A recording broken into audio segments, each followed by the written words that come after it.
मित्रांनो, लिसन टू री ॲप्लिकेशन तुम्हाला सर्व प्रकारचे स्पर्धा परीक्षांसाठी आवश्यक असणारे ऑडिओ बुक्स, ऑडिओ नोट्स आणि इतर मटेरियल देखील उपलब्ध करून देते. शब्दसूची. घातांकीय वाढ. एखाद्या गोष्टीची होणारी वाढ ही नेहमीप्रमाणे दुप्पट किंवा तिप्पट अशा प्रमाणात नसून घातांकानुसार वाढत जाते. उदाहरणार्थ 10चा वर्ग, 10चा घन, 10चा चौथा घात या पटीत ही वाढ होते. जागतिक आरोग्य संघटना WHO संयुक्त राष्ट्रसंघाची आंतरराष्ट्रीय सामाजिक आरोग्यासंबंधी काम करणारी महत्त्वाची संस्था. जगभरातील लोकांना चांगले आरोग्यपूर्ण जीवन जगता यावे म्हणून ही संस्था प्रयत्न करते. इन्फ्लुएन्झा, HIV, कॅन्सर, हृदयविकार यासारख्या रोगांशी सामना करण्यास लोकांना मदत करते. याचे मुख्यालय जिनिव्हा, स्वित्झर्लंड येथे आहे. देवराई. देवाच्या नावाने राखून ठेवलेले जंगलाचे भाग. या भागात शिकार, लाकूडतोड, चराई, लाकूड फाटा गोळा करणे या गोष्टींना मनाई असते. अशा गोष्टी केल्या तर देवतेचा कोप होतो असा स्थानिक लोकांचा विश्वास असतो. यामुळे तेथील वनस्पती व प्राणी यांचे संरक्षण होते. या दृष्टीने देवरायांचे महत्त्व आहे. दीर्घकाळ टिकणारी सेंद्रिय प्रदूषके POP. कोणत्याही रासायनिक जैविक प्रक्रियांमुळे विघटन न होणारी सेंद्रिय संयुगे, काही कीटकनाशके, औषधी रसायने या स्वरूपात वापरली जातात. विघटनशील नसल्यामुळे ही मानव किंवा प्राण्यांच्या शरीरात प्रसूत होतात. त्यांच्या शरीरावर व पर्यावरणावर यांचे अनिष्ट परिणाम होतात. मायक्रॉन. अतिशय सूक्ष्म प्रमाणातील लांबी मोजण्याचे एकक. 1 मिलीमीटरचे 1000 भाग केले तर त्यातील एका भागाला 1 मायक्रॉन म्हणतात. धुरके, स्मॉग. हवेत तरंगत्या अवस्थेत असलेले सूक्ष्म जलकण म्हणजे धुके. या धुक्यात कारखान्यातून किंवा वाहनातून निघणारा धूर मिसळला की धुरके तयार होते. औद्योगिकरणामुळे, वाहनांमुळे शहरात धुके व धूर एकत्र येऊन धुरके तयार होते. यामुळे हवेची दृश्यमानता कमी होते. Compress natural gas CNG. Petrol, diesel व LPG यांना पर्याय म्हणून वापरले जाणारे एक इंधन. यात मिथेन हा वायू उच्च दाबाखाली साठवलेला असतो. याच्या ज्वलनामुळे इतर इंधनांच्या तुलनेने कमी हानिकारक वायू तयार होतात. रेडिओन्यूक्लाइड्स. केंद्रकामध्ये अधिकतम ऊर्जा असलेला अणू. या अधिकतम ऊर्जेमुळे हा अणू अस्थिर होतो. असे अणू निसर्गात असतात किंवा कृत्रिमरित्या तयार केले जातात. उदाहरणार्थ युरेनियम सेझियम 135, थोरियम 232. संयुक्त राष्ट्रे UN आंतरराष्ट्रीय पातळीवर शांतता व सुरक्षा राखण्यासाठी जबाबदार असलेली जागतिक संस्था. जगातील सर्व देशांमध्ये मैत्रीपूर्ण संबंध व सहकार्याची भावना असावी यासाठी ही संस्था काम करते. ही जगातील सर्वात मोठी शक्तिशाली संस्था आहे.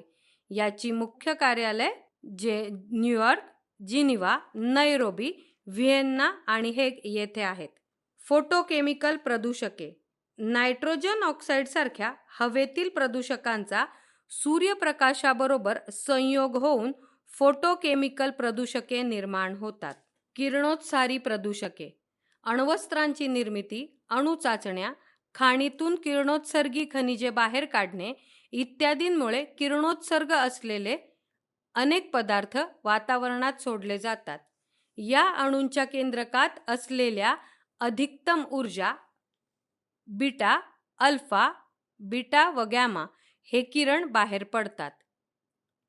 प्राण्यांच्या शरीरावर या किरणांचे अनिष्ट परिणाम होतात. प्रदूषण नियंत्रण प्रमाणपत्र पोल्युशन अंडर कंट्रोल PUC. सर्व दुचाकी, चारचाकी व खाजगी व व्यावसायिक वाहनांना बंधनकारक असलेले प्रमाणपत्र. यामध्ये वाहनांची प्रदूषण नियंत्रण नियमानुसार चाचणी केली जाते. वाहनांचे उत्सर्जन नियंत्रित असून ते प्रदूषणाच्या मानकांनुसार आहे का हे पाहिले जाते. यामध्ये carbon monoxide, carbon dioxide, hydrocarbon इत्यादी वायू असतात. आमचे असेच ऑडिओ लेक्चर ऐकत राहण्यासाठी तुम्ही या ऑडिओसोबतच्या लिंकवर क्लिक करून प्ले स्टोअरवरून आपले ॲप्लिकेशन डाउनलोड करू शकता. डेसिबल डीबी आवाजाचे मोजमाप करण्याचे हे एकक. आवाज मोजण्यासाठी साऊंड लेव्हल मीटर नावाचे एकक छोटे साधन आहे. उदाहरणार्थ 30 डेसिबल हा आपल्या भोवतालची कुजबूज आणि आपले नेहमीचे बोलणे. 60 डेसिबलच्या वरील आवाज खूप दिवस सतत कानांवर पडल्याने श्रवणशक्तीवर परिणाम होऊ शकतो. 120 डेसिबलमुळे कानाला लगेच ताबडतोब इजा होऊ शकते.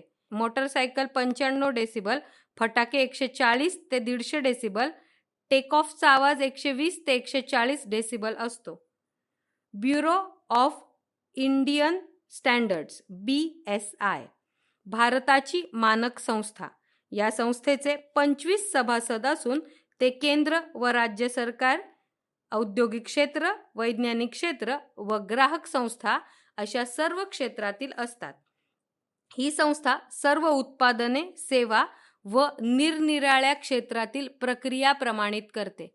यामध्ये ग्राहकांचे आरोग्य व सुरक्षितता, पर्यावरण या गोष्टींचा विचार केला जातो.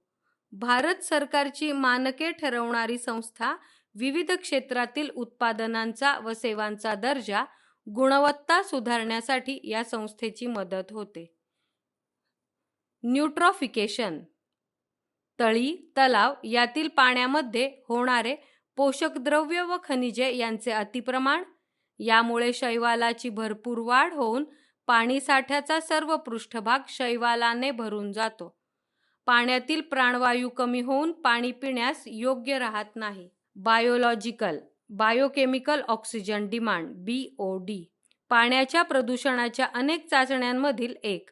पाण्यातील जलचरांना विघटनासाठी किती प्राणवायू लागतो याचे मोजमाप या चाचणीवरून करता येते. पाण्यातील माशांना जगण्यासाठी 5 ppm किंवा 5 mgm लिटर इतका प्राणवायू आवश्यक असतो. यापेक्षा कमी ऑक्सिजन पातळीला मासे मरू शकतात. पाण्याची गुणवत्ता पाहण्यासाठी DO व BOD या महत्त्वाच्या चाचण्या आहेत. इको रिस्टोरेशन मानवी हस्तक्षेपामुळे, नैसर्गिक आपत्तीमुळे खराब झालेल्या, उद्ध्वस्त झालेल्या परिसंस्था किंवा अधिवास पूर्ववत करण्यासाठी वापरात येणाऱ्या उपाययोजना. यामध्ये स्थानिक प्रजातींचे वृक्षारोपण, तण काढणे, धूप थांबवणे अशा अनेक गोष्टींचा आवश्यकतेनुसार समावेश होतो. गॅबियन रचना. गॅबियन या शब्दाचा अर्थ मोठा पिंजरा. अशा रचना दंडगोल किंवा पेटीच्या आकारात असून अशा अनेक रचनांची मिळून एक भिंत तयार होते. त्याच्या आत दगड, वाळू, माती किंवा सिमेंट भरलेले असते. याचा उपयोग रस्ते बांधणी, बांधकाम, लष्करी कामासाठी तसेच पाणी अडवण्यासाठीही केला जातो. जोहड पावसाचे पाणी साठवण्यासाठी पारंपरिक पद्धतीने तयार केलेली पाणथळ जागा. पाण्याचा साठा याची मालकी सर्व समुदायाची किंवा गावाची असते. यात वर्षभर पाणी साठवून ठेवल्यामुळे आजूबाजूच्या विहिरींचे पुनर्भरण होते.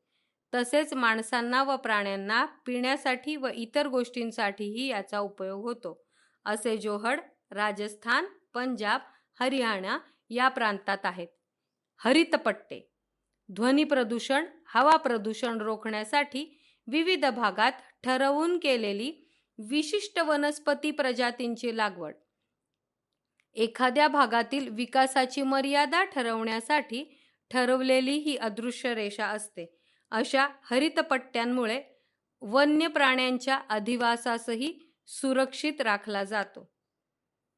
बायोमिथनेशन अशी प्रक्रिया ज्यात सेंद्रिय पदार्थांचे रूपांतर सूक्ष्मजीवांकडून जैव इंधन म्हणजे बायोगॅसमध्ये केले जाते.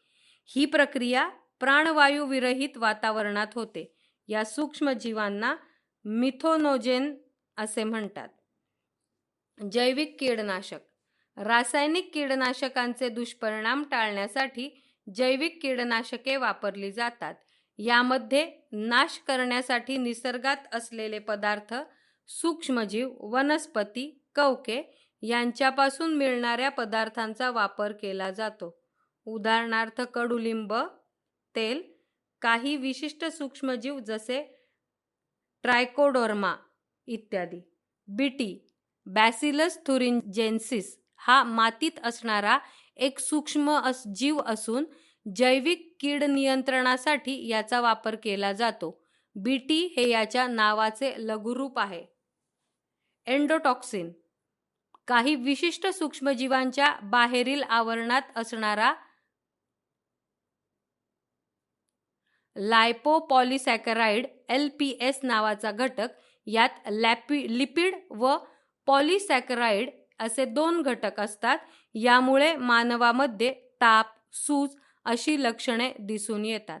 ISO international organisation for standardisation आंतरराष्ट्रीय मानके ठरवणारी संस्था. याचे मुख्य कार्यालय जिनिव्हा, स्वित्झर्लंड येथे आहे. याचे 164 सभासद देश आहेत. ही संस्था खाजगी, औद्योगिक, व्यावसायिक उत्पादनांची मानके ठरवते. एकात्मिक कीड व्यवस्थापन यामध्ये पिकांवरील किडींचे नियंत्रण करण्यासाठीच्या सर्व उपायांचा समावेश होतो. येथे कीड कमीत कमी राहून किडींसाठी सापळे, किडींचे नैसर्गिक भक्ष्य वापरणे, किडींना आकर्षित करणाऱ्या वनस्पती कडेला लावणे अशा अनेक गोष्टींचा वापर केला जातो. रासायनिक फवारणी हा शेवटचा पर्याय असतो व ते गरजेइतकेच वापरले जाते. लिसन टू री ॲप्लिकेशन तुम्हाला सर्व स्पर्धा परीक्षांसाठी आवश्यक असणारी ऑडिओ नोट्स, ऑडिओ बुक्स आणि इतर मटेरियल देखील उपलब्ध करून देते. चला तर मित्रांनो, भेटूयात पुढच्या लेक्चरमध्ये. तोपर्यंत धन्यवाद.